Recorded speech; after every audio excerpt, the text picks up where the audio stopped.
I was still shaking snow off my coat when my dad looked up from his drink and muttered, "Didn't know the parasite was invited." A few relatives laughed. I didn't react. During dinner, I dropped my own bomb and watched their jaws hit the floor. Sup, Reddit. Ever get called a parasite at a family dinner and decide that's the perfect moment to hit them with a reality check? Grab some popcorn. This is gonna be fun. Name's Damon, 33 male. I was still brushing snow off my shoulders when my dad looked up from his coffee and said it loud enough for half the room to hear, "Look who finally showed up, our resident parasite." The word just sat there. Some smiled. Some looked away. A few cousins actually laughed, like he just delivered the punchline to a joke they'd been waiting for all night. My Uncle Roger chuckled. I didn't flinch. Just hung my coat on the rack and walked to the furthest seat from the main table, the one by the drafty window. Figured I'd stay maybe 90 minutes, eat some food, then ghost before midnight. This happened last winter on New Year's Eve, when my sister Cassie decided to host the family dinner at her place in Scottsdale Nice House. Spanish tile, vaulted ceilings, one of those kitchens that looks like it belongs in a magazine. Her husband Paul paid for most of it with his corporate job, but nobody talked about that part. My family isn't the type that does feelings or apologies. Growing up, I had to figure out what people were thinking before they said it out loud. My parents weren't abusive in the textbook way. No black eyes or missing meals. They just knew how to make you feel worthless without ever raising their voices. I dropped out of Arizona State when I was 21. That's the headline they've been dining out on for over a decade. Doesn't matter that I left, because the software I'd built got picked up by a regional bank, and suddenly I was managing real contracts. Doesn't matter that 3 years later, I sold my stake for enough money to never work again if I didn't want to. To them, I quit. Couldn't handle real life. I'm the cautionary tale they trot out whenever someone's kid is struggling. At least he's not like Damon. I rarely showed up to family events anymore. Last time was 2 Thanksgivings ago, when my mom asked if I was still doing that computer thing. This was 6 months after I'd closed an 8-figure government contract. I remember staring at her across the table, wondering if she was genuinely clueless or just committed to the bit. I stayed quiet, but this time felt different. Cassie called me personally 3 days before New Year's. Said she missed me. Said the family wasn't complete without me. Then she dropped the line that made me hesitate. She said Mom and Dad had been asking about me, that they wanted to reconnect. Against every functioning brain cell I had, I said maybe. Then the days rolled by and I thought, what's the worst that could happen? Show up, eat some food, leave before the ball drops. I pulled up to their place at 8:30, late enough to miss the appetizers. The house had all the lights on, and for maybe 5 seconds, I let myself believe this time would be different. Then Dad saw me first. Our resident parasite. The dining room was packed, long table covered in gold and silver decorations. Fancy glasses already half empty. Every seat was full except mine in the corner. I walked past relatives I barely recognized. My mom's sister Susan shot me a sympathetic look. My older cousin Kevin was talking loudly about his promotion. Mom barely acknowledged me, just said, "Oh, good, you made it," then turned back to her conversation. I sat down and watched. Kevin was holding court about his corner office. Everyone nodded, raised their glasses, acted impressed. I picked at the breadbasket. Then halfway through the main course, someone clinked a glass. My Uncle Roger stood up, already tipsy, and announced it was time for the annual success check-in. My stomach dropped. I'd forgotten about this tradition. It was this thing they'd started years back. Everyone goes around and shares their wins from the past year. Promotions, achievements, big purchases, supposed to be motivating. Really, it was just a chance for people to flex and for others to feel inadequate. The table went around one by one. Kevin talked about his raise. My Aunt Brenda mentioned her son getting into law school. Cassie shared that Paul had been headhunted for a VP position. Everyone clapped and congratulated. Then it got to me. Cassie tried to skip over me, but Roger laughed and said, "What about Damon? Still figuring it out?" I looked up. "Still figuring it out," I repeated flatly. A few people chuckled. That's when Paul leaned over. "Hey man, where do you work these days?" I paused. Part of me wanted to give some vague answer, but I was tired of shrinking. I told him the company name, Sentinel Risk Analytics. He blinked. Then his face changed. "Wait, what?" he said slowly. "You work at Sentinel." "I run it," I said. "Pardon me?" He sounded confused. "Yup, founded it 7 years ago." The table went quiet. Dead quiet. Forks frozen midair quiet. And that's when I realized nobody here knew. None of them had ever bothered to ask what I actually did. They'd just decided I was a failure. Paul stared at me like I'd just grown a second head. Holy crap. I took a slow sip of water. Let them marinate in it. Who? my dad said, his tone sharp, defensive. Paul looked around the table like he was waiting for someone else to explain. When nobody did, he turned back to me. Sentinel Risk Analytics is one of the biggest names in fintech fraud detection. They work with half the major banks in the country. I use their software every day at work. I took a sip of water and waited. My mom laughed. That fake tinkling laugh she used when she was uncomfortable. Damon doesn't run anything. He does some kind of computer work freelance stuff. Paul shook his head.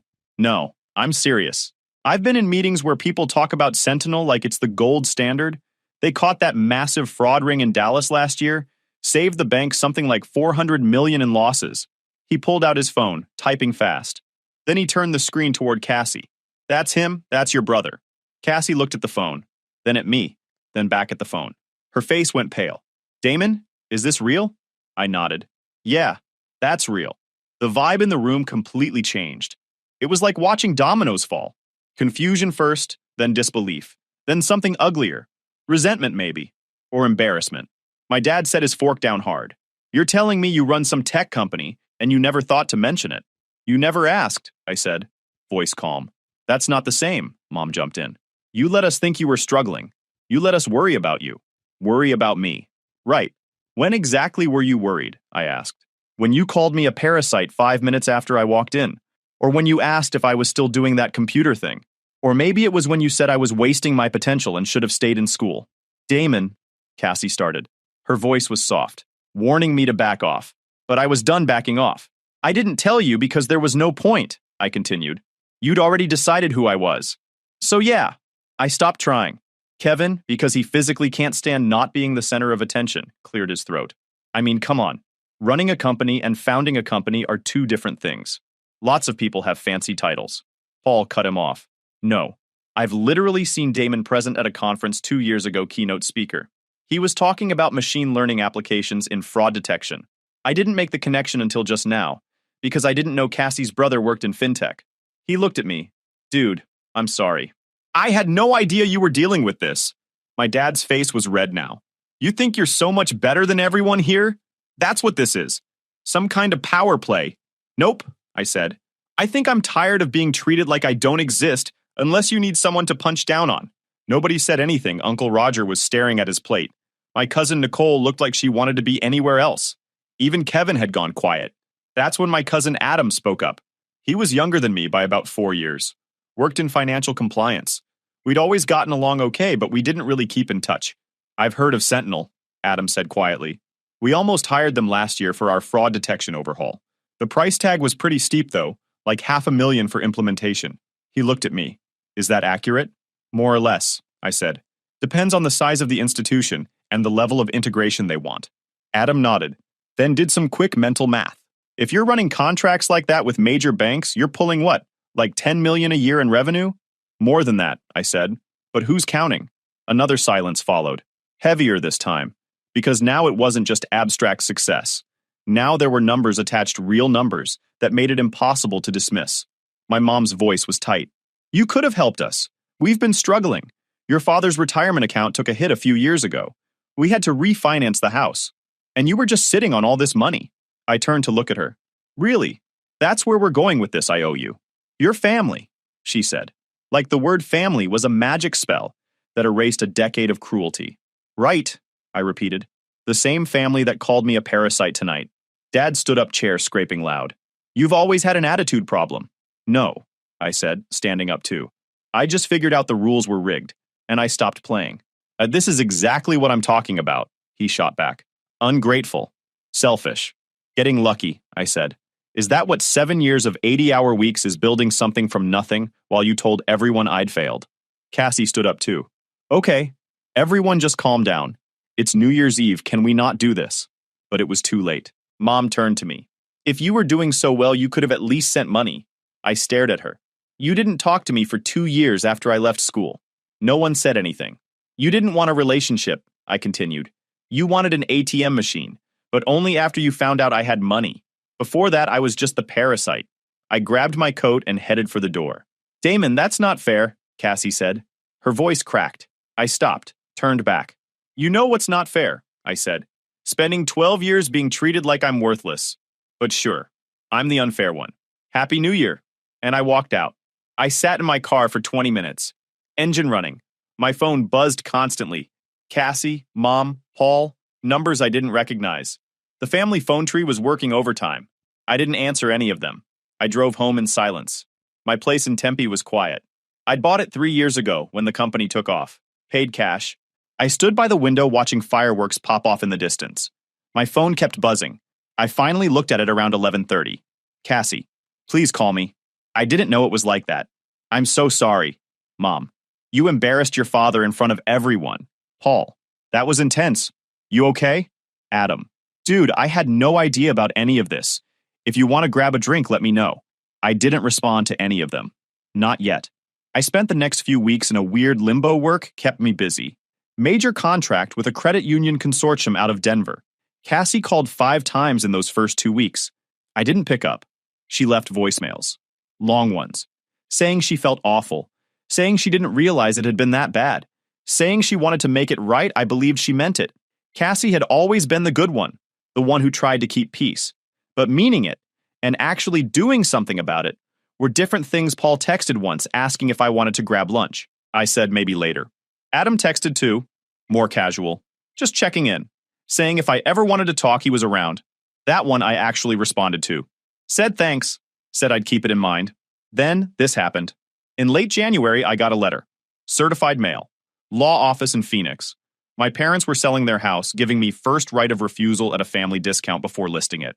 I read that letter 3 times, then started laughing. Because of course, that's how they'd reach out. Not with an apology. With a real estate transaction. The letter was professional. Market value was around $600,000. They were offering it to me for $520. Act fast. I set the letter down and did what I always do when I need information. I started digging. I spent 3 days building a complete picture. What I found was fascinating. My parents were broke. Not quite bankrupt, but close. Dad's retirement account had been gutted 3 years ago when he invested in some cryptocurrency scheme run by a guy named Alan, some motivational speaker with a podcast who promised 10 times returns in 6 months, had a website with stock photos of Lambos and beaches. That investment tanked. Took about $200,000 with it. Money they couldn't afford to lose.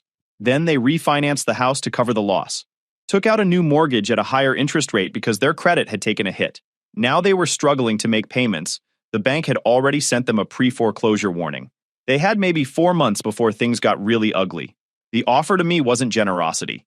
It was desperation wrapped in legal letterhead. They needed to sell fast and avoid the embarrassment of a foreclosure. And they figured I was stupid enough or guilty enough to bail them out. My dad, who'd called me a parasite, had lost everything on a scam. Meanwhile, I'd actually built something real. You can't make this stuff up? Part of me wanted to ignore it, but another part saw an opportunity. I made a call to a contact at a regional bank, VP of commercial lending. We'd saved his institution about $60 million in losses. He owed me. I asked about a specific property in Scottsdale, my parents' address. He confirmed what I already knew. Pre-foreclosure. Owners in distress. I asked what they'd take. All cash. Quick close. He said $450, maybe $430 if I could close in 3 weeks. I said I'd get back to him. Then I made another call. To my lawyer, had him set up an LLC, clean, anonymous. 1 week later, the LLC made an offer. $440, all cash. Close in 20 days. The bank accepted same day. My parents never knew it was me. They got a letter from the bank saying the property had been sold to a development company. They'd have 30 days to vacate. I didn't evict them. Not immediately. But I also didn't tell them I owned it. I let them sit in that uncertainty. That's when Cassie called again. This time I picked up. Damon, Cassie said. Her voice was tight. Did you buy Mom and Dad's house? Why would you think that? I asked. Because Paul said you have real estate investments, and the timing seems weird.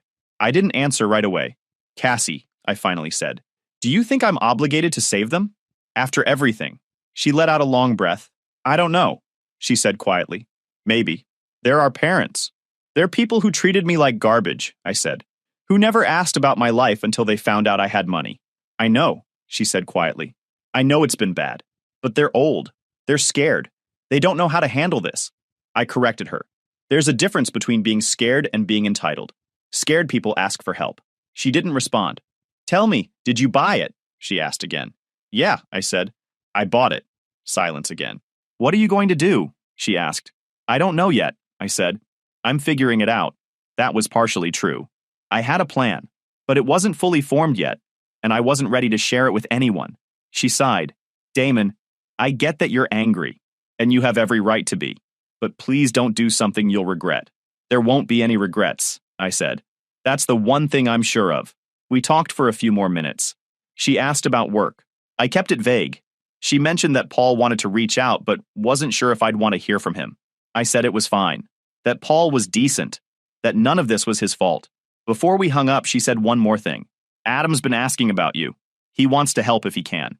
Help with what? I asked. I don't know, she said, but he seems genuine about it. I thought about that after we hung up Adam, the cousin who'd always been in the background, who worked in financial compliance, who'd casually dropped that detail about Sentinel's contracts being worth serious money. Maybe he saw something the rest of them didn't, or maybe he was just another person trying to get close now that they knew I was worth something. Either way, I texted him, said I was free for drinks if he was still interested. He responded in under 5 minutes. How about this Friday? We met at a diner in downtown Phoenix, nothing fancy. Adam showed up right on time. So, he said after the coffee came, that was quite the New Year's. I laughed. That's one way to put it. He took a sip. I've been thinking about it a lot, about how nobody knew, how we all just assumed you were struggling and nobody bothered to check. It's easier that way, I said. Assumptions don't require effort or accountability. He nodded. Fair, but for what it's worth, I feel like garbage about it. I should have reached out years ago. You and I used to get along okay before everything got toxic. That was true. Before the family dynamics turned into a full contact sport, Adam and I used to hang out at family events. We'd played video games together. I don't blame you, I said. You weren't the one calling me a parasite. No, he agreed. But I also didn't say anything when they did. Fair point. We talked for a while, about work mostly. He told me about his job. I told him about Sentinel, about landing our first client, about the moment 3 years ago when we got the call from the Federal Reserve. That must have felt incredible, Adam said. It did, I admitted, but also terrifying. Did you mess it up? He asked. I smiled. We caught them. Adam shook his head. And your parents still thought you were doing freelance computer work? Yep, he laughed. That's impressive. The level of willful ignorance. We ordered another round. The conversation shifted. He mentioned he'd heard through the family grapevine that my parents' house had sold, that they were freaking out. Did you really buy it? He asked. No judgment, just curious. I did, I said. Through an LLC. He nodded slowly. What's the plan? Honestly, I said, I'm still figuring that out. He leaned back. Can I ask you something? Sure. What do you actually want out of this? Not from them, from yourself. I thought about that nobody had asked me that before. Not even me. I want them to see me, I finally said, as a person who succeeded in spite of them, not because of them. He nodded. That's fair. He finished his coffee. Well, if you need someone in your corner who actually knows what you built, I'm here. Not for the money or the access or whatever, just because I think you deserve at least one person in this family who isn't a complete jerk about it. I looked at him. He seemed genuine. Thanks, I said. I mean it. On the drive home, I thought about what he'd asked, what I actually wanted, and slowly a plan started to form. It took me 3 weeks to set everything up. The paperwork, the filings, the legal structure. My lawyer thought I was crazy, but he did what I asked. I created a foundation, the Brennan Opportunity Fund, mission statement, supporting underserved entrepreneurs who've been told they're not good enough. Focus areas, first-generation college dropouts, people from low-income backgrounds. Anyone who'd taken the unconventional path and been punished for it, I seeded it with $1 million of my own money. Set up a board. Hired a part-time director to handle applications and outreach. The plan was simple. The house would be converted into an incubator space. 6 individual offices. Shared conference room. Kitchen. Everything a startup needed rent would be subsidized. $50 a month. Just enough to make sure people valued it. And the first round would be people I'd personally vetted, including Jordan, the kid I'd been helping who'd built a budgeting app. It was perfect. My parents' house, the place where I'd been made to feel worthless, would become a launching pad for people like me. I quietly started the application process and reached out to a few organizations that worked with underserved entrepreneurs. Adam was the first person I told. We met up again a few weeks after that first coffee. Same diner, same setup. I laid out the whole plan. He listened without interrupting. When I finished, he sat back and smiled. That's brilliant, he said. And a little bit savage. They'll drive past that house for the rest of their lives knowing what it became. Maybe, I admitted. That's not the worst side effect. He took a sip of his coffee. When are you telling them? My mom's 60th birthday is coming up in March, I said. Cassie's planning a dinner. I'm thinking that's the time. Oh man, Adam said. His eyes went wide. That's going to be nuclear. Probably. He leaned forward. Can I be there? Not at the dinner, but after. When things blow up. I want to help run interference if you need it. I looked at him. Why are you doing this really? He set his drink down, looked me right in the eye. Because I'm tired of this family pretending everything's fine when it's rotting from the inside. And because honestly, what you're doing with that foundation is the coolest thing anyone in this family has ever done. I want to be part of it if you'll let me, just because it matters. Okay, I said. You can help. We spent the next hour mapping out how it would go. Adam mentioned he could help with the financial compliance side of the foundation. Make sure everything was airtight legally. Over the next few weeks, he became something I didn't know I needed. An ally. Someone who could look at the situation objectively and call out nonsense when he saw it. We started meeting regularly, not just about the plan, but about work, life, normal stuff. Turned out we had more in common than I'd realized. We both liked hiking, both hated golf, both thought the family's annual holiday card was performative nonsense. In early March, Cassie texted me. Mom's 60th birthday dinner was set. Some upscale place in Scottsdale. Private room. Family only. She really wanted me there. I told her I'd come. She seemed relieved. Said she knew things had been rough, but she hoped we could all move forward. I didn't tell her what moving forward actually meant. The week before the dinner, I met with my lawyer one last time. Made sure all the paperwork was in order. The eviction notice. The foundation documents.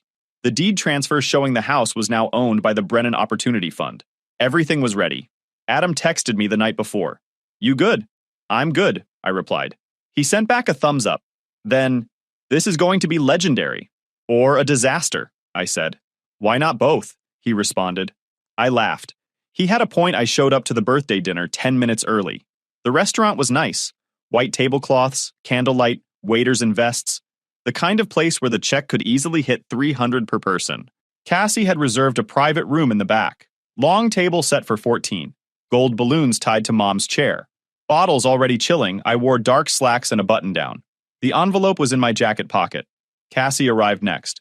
She gave me a hug. I'm glad you came, she said. Wouldn't miss it, I replied.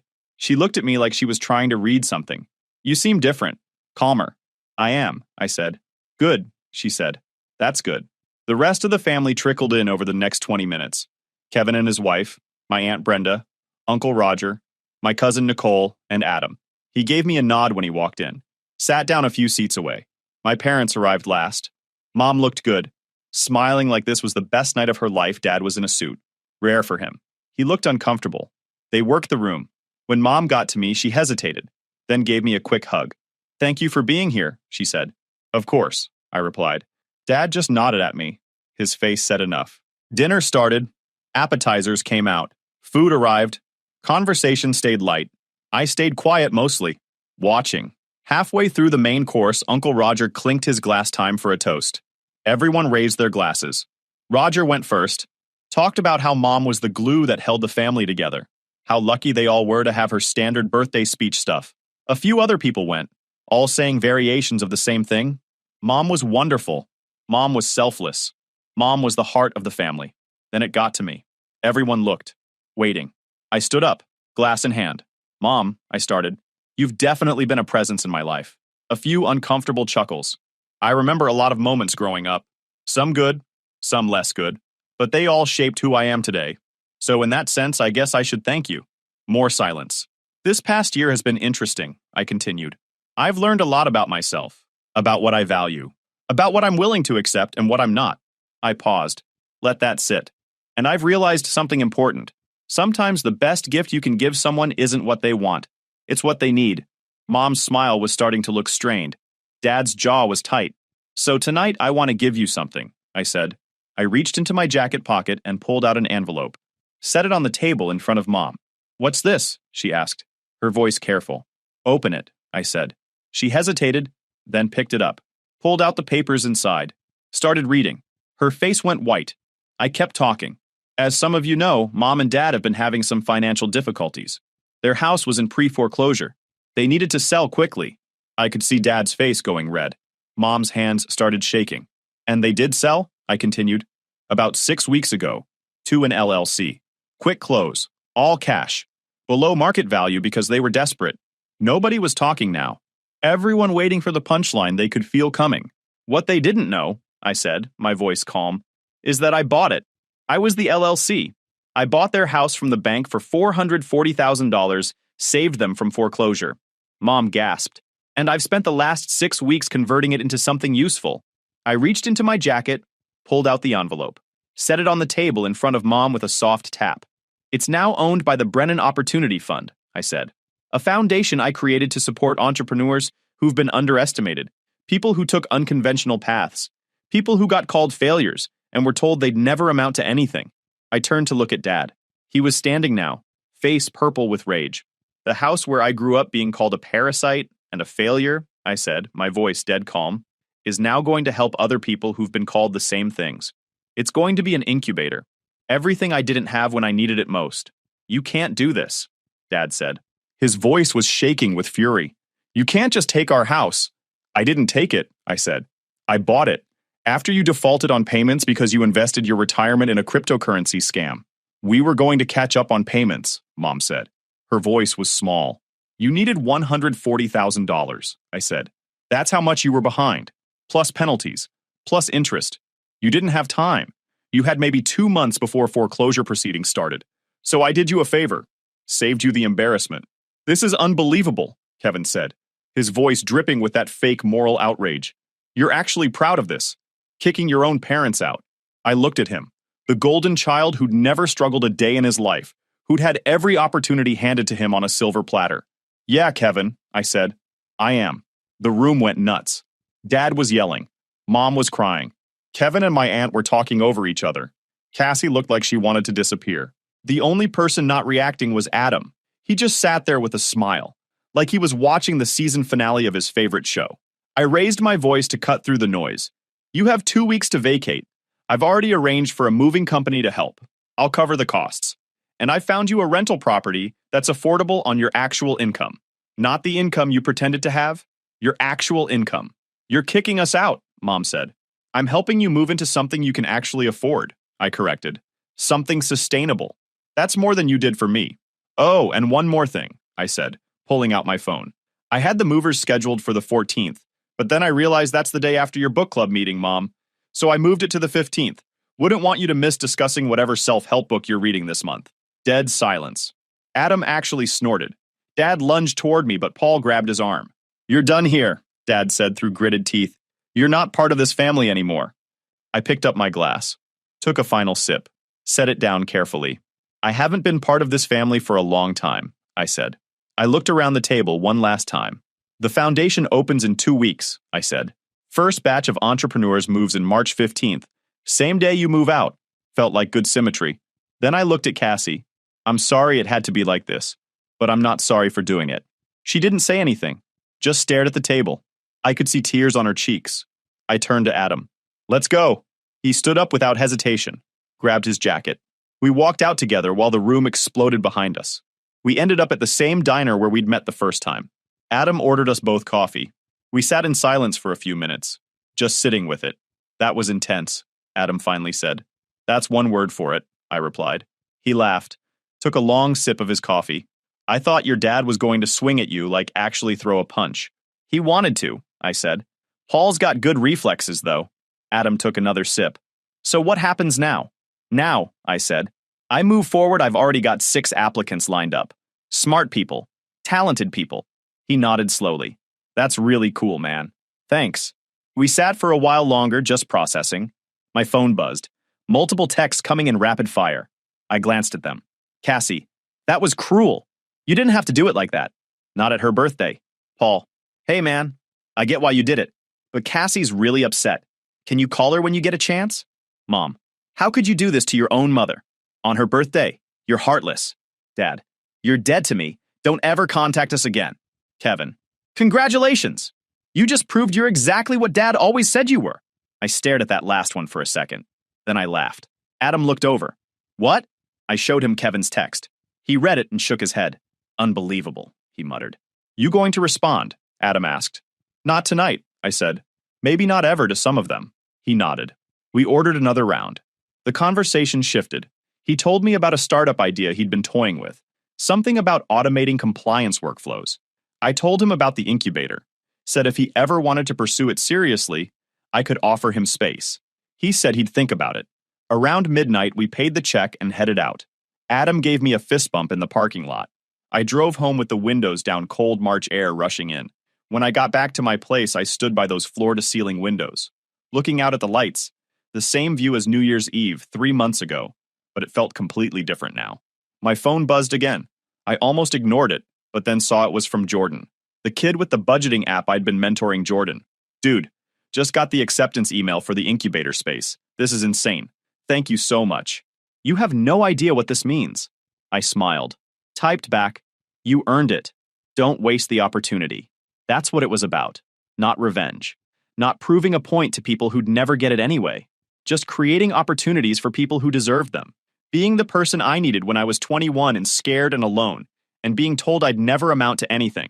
The house would open in 2 weeks. 6 entrepreneurs would move in, start building their dreams in the same rooms where mine had almost been destroyed. Coming full circle. The next morning, the foundation director called. Said 3 more applications had come in overnight. I told her to vet them. Send me the top candidates. That evening, my phone rang. Unknown number. Hello. Damon Brennan. Yeah. This is David Whitmore. I run a venture capital firm here in Phoenix. I heard about what you're doing with the Brennan Opportunity Fund. A friend of mine knows one of your applicants.